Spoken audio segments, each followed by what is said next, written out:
Saudara-saudari yang terkasih, selamat pagi. Mari kita awali permenungan kita pagi ini, Minggu 17 Mei 2020, Minggu Paskah ke-6, dengan tanda kemenangan Kristus. Dalam nama Bapa dan Putra dan Roh Kudus. Amin. Saudara-saudari yang terkasih, tema renungan kita pagi ini adalah seorang penolong. Yohanes pasal 14 ayat 15 sampai dengan 21.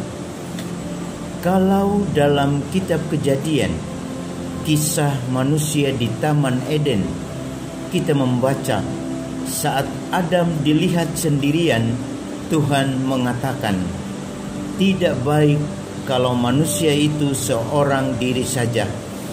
Aku akan menjadikan seorang penolong baginya yang sepadan dengan dia." Kejadian pasal 2 ayat 18. Mungkin saja saat sendirian, Adam duduk merenung murung dan kesepian.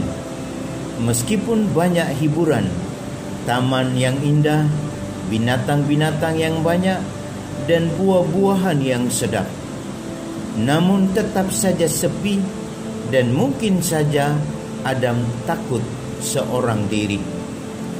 Hari ini Yesus menjanjikan seorang penolong bagi para rasul. Tentu penolong di sini bukan seperti Hawa, penolong Adam.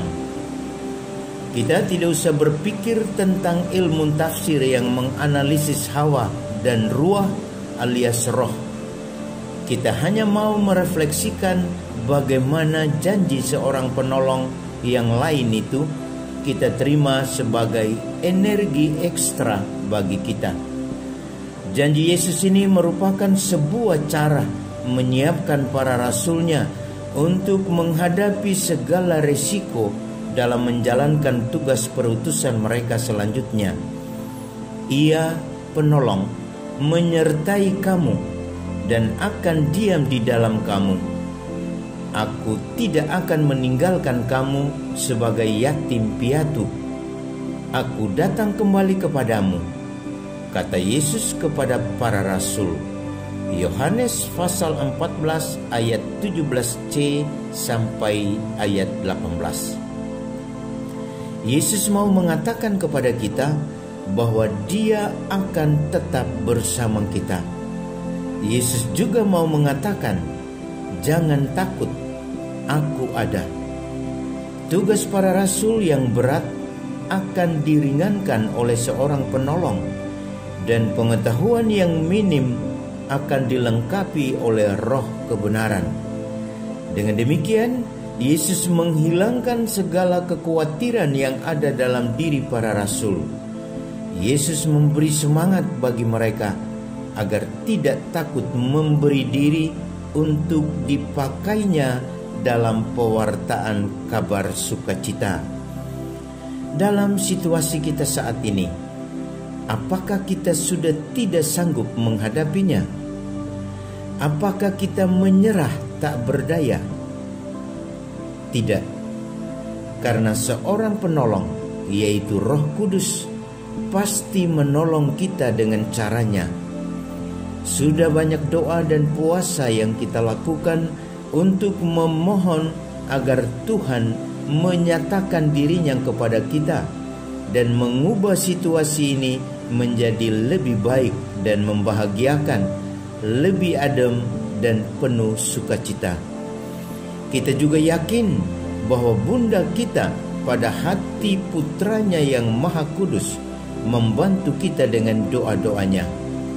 Karena kita yakin bahwa Tuhan tidak akan meninggalkan kita sebagai yatim piatu.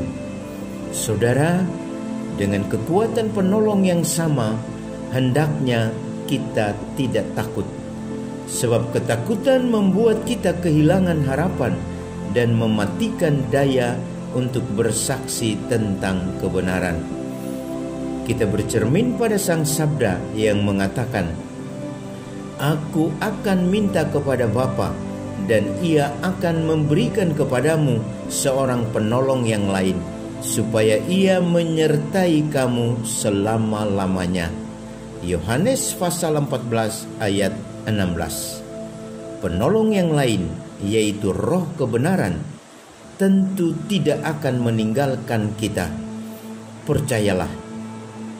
Salam Cornovum, hati baru.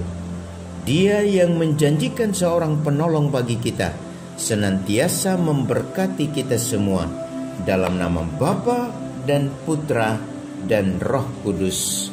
Amin.